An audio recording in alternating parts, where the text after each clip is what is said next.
I got my PhD from 79.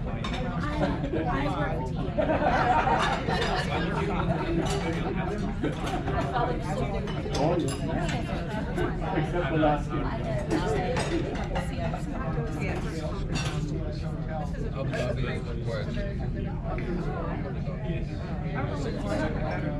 Like I'm a marketer, and I would never send. I would never drop one of my students.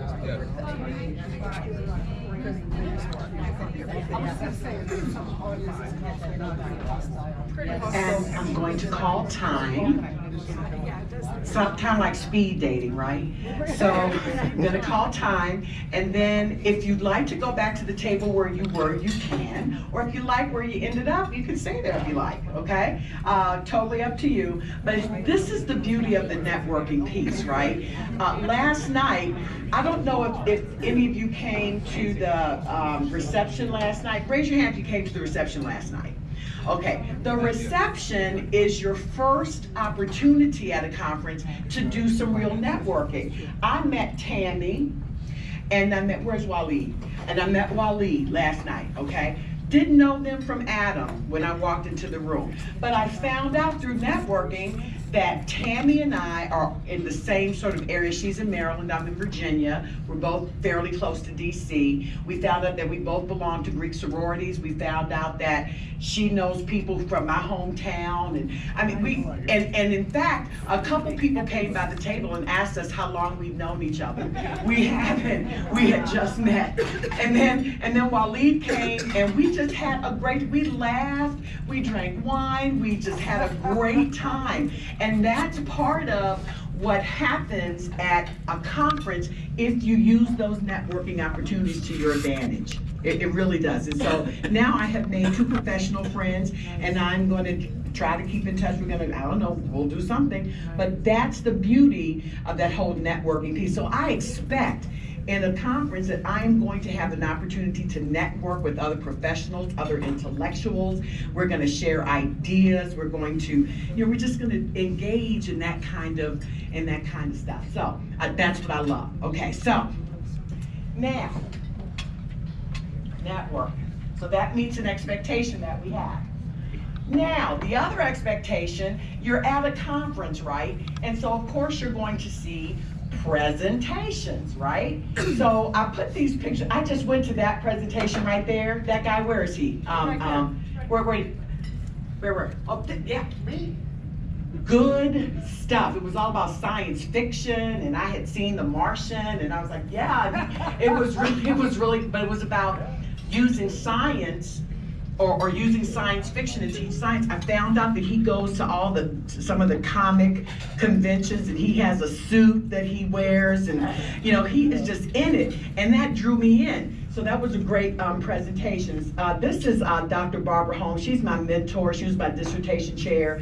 Taught me so much about what I know about research and presenting and that sort of thing. And this one, I'm hoping I get to go to that presentation. It was on the Clute advertisement. I'm hoping I get to go to that. And that's on me over there. So again, we're looking at presentations, which is one thing that we come to expect.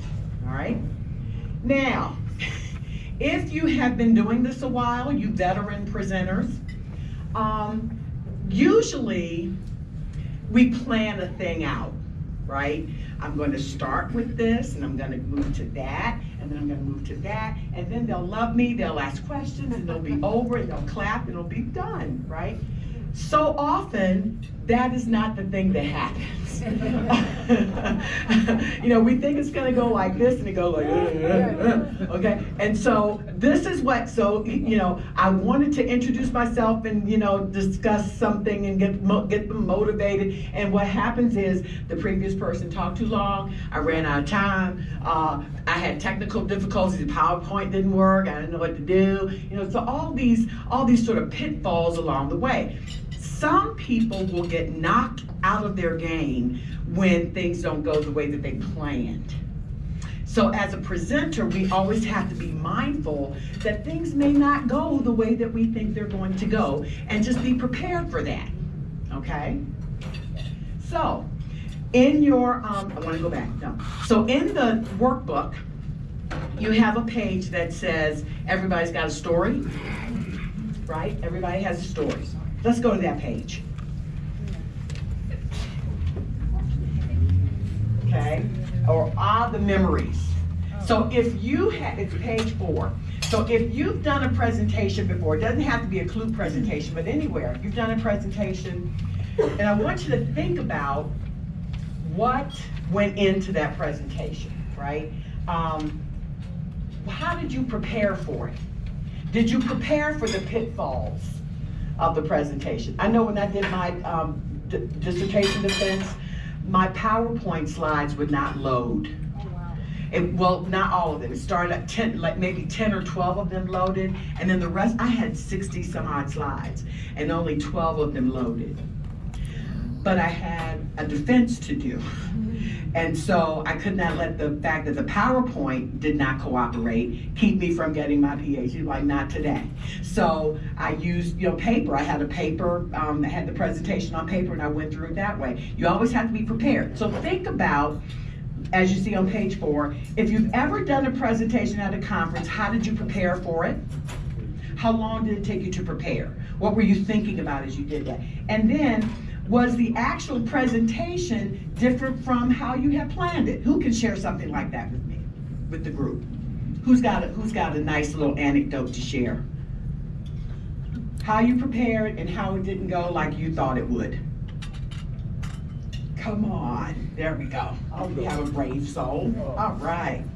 Excuse me, I'm gonna squeeze, okay. All right. I was going to make a presentation, continuing professional education to the accountants on leases. At the meeting, half an hour before I'm up, the organizer comes and says, the person who we are going to make the deferred tax presentation is not here. Do you mind making the deferred tax presentation? And I said, how much? I mean, this is free, right? So, Absolutely. So I ended up making a 2-hour presentation on deferred tax instead of leases. Wow, 2 hours? Yeah, and I don't know much about it, but I think I know more than they do. You did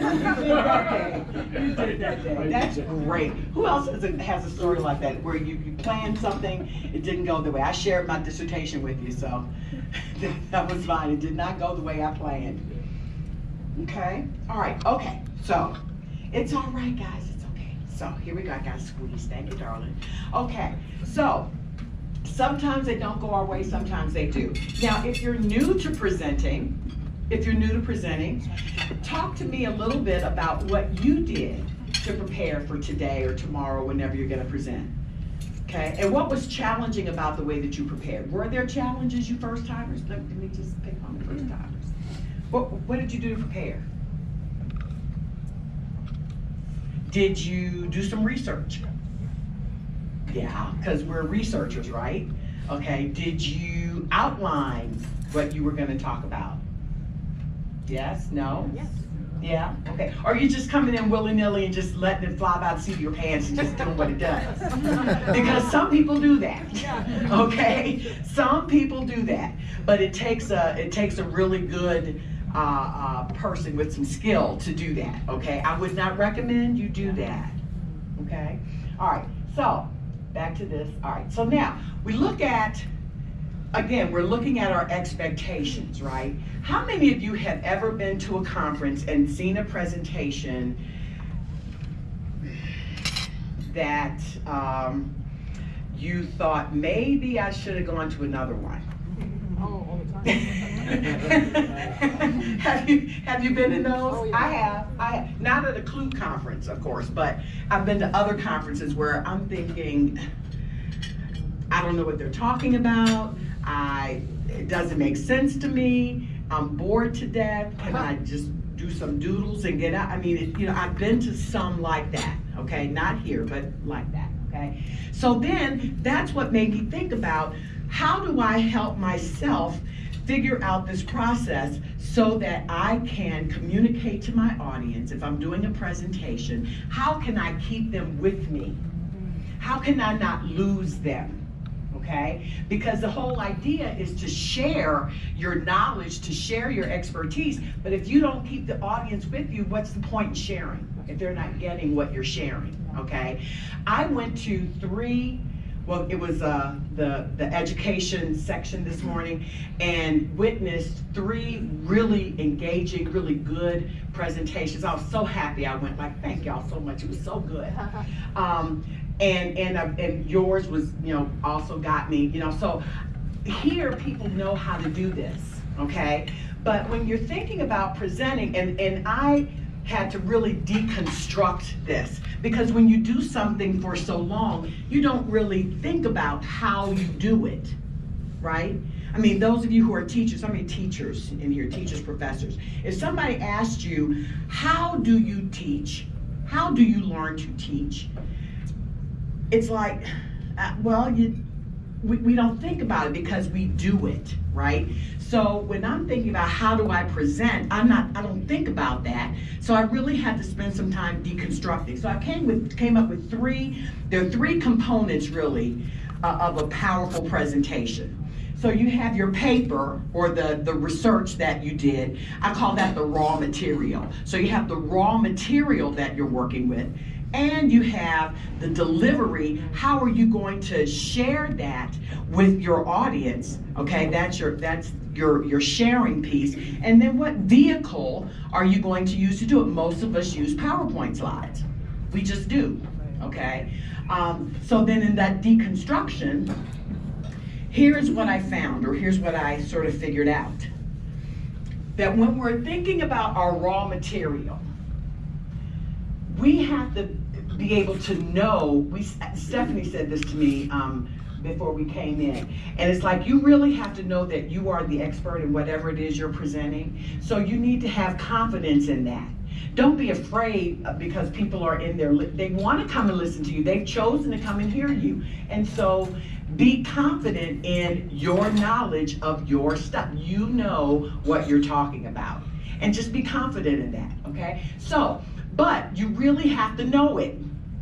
You really do have to know it. So here I have sort of highlighted 3 pieces, because a lot of you are doing scientific papers, and we pretty much follow that scientific model. And so I've highlighted these because these are what I think of as jewels in a presentation, because everything can't be as important as everything else. Okay, some things are more important than others. And so when I think about this, what stands out when you're looking at your raw material? What stands out in your raw material that you can present to people? Is it the problem that you're dealing with? That could be the jewel. Here's a problem that all of us face. You can hook your audience like that. How did you collect your data? That might be the jewel. You might have gone to some remote island and talked to some people that are isolated from civilization, and you want to know how they learned something. That your data collection method might be the jewel in that presentation. That might be the thing you want to focus on. Or it could be the findings. What did you find, and what did you not expect? You guys talked about, we didn't expect this certain thing to happen. That's a jewel. Sometimes statistics, even though I'm not a statistics girl, statistics sometimes can be the jewel. When you tell me that 27% of your freshman population do not graduate, that's something that sticks with me, because isn't that right? Is it 27%? See, told you. See, so sometimes things like that stick with your audience. So think about those things in your presentation. What is going to stand out? What's my jewel? What am I going to bring up to them? Okay, so that's your raw data. Well, maybe we'll have some. Okay, so then we look at the delivery. All right, so I know you've been to those presentations where the person says, hello, I am Dewana Parker, and I am here to talk about teacher longevity, and here is my chart. right? And like, okay. And all right, so what you want to think about when you deliver is all of this relates to relatability. It really is relatability. I want to be able to relate to you. I want you to be able to relate to me. And so that's why I'm going to talk about things in a certain way, because now we're forming a relationship. We're in this thing together. It's not the presenter and the audience, it's all of us in here together trying to figure some things out, okay? Tell people your topic and why you're excited about it. Because you know what? If you're not excited about it, who else is going to be? Right? I mean, Waleed does accounting. Did anybody go to Waleed's session? Okay. So if Waleed is not excited about accounting, are you going to be excited about accounting? No. Right? Even if it's a topic that people have some interest in, if you seem disconnected from it, they're not going to get that. So again, show how enthusiastic you are about your topic. Like when I talk about teacher longevity, I am, because I want you to understand how important that is. So I share that. Engage just quickly. What did I do when we started this? Well, how did I engage you? What was the first thing? You asked us to see if we had an asterisk at the back of our. I got you, the asterisk, so you could get up and start moving around, engage each other. That is really a tenet of engagement theory that says that learning takes place best when learners are engaged in a meaningful task that they have to be actively involved. And so that's the whole point of engagement. That's why some students don't learn the way that they really need to learn, because they're not engaged. And sometimes teachers don't know how to engage students. We have to figure that out, okay? And so that's engagement. All right, so that's your delivery. And then, okay, I'm just gonna let you look at that isn't that pretty? That's a pretty pie, right? A hook is very important. At the Vegas conference, I did a presentation on teacher longevity and what were some of the factors that keep teachers in the profession.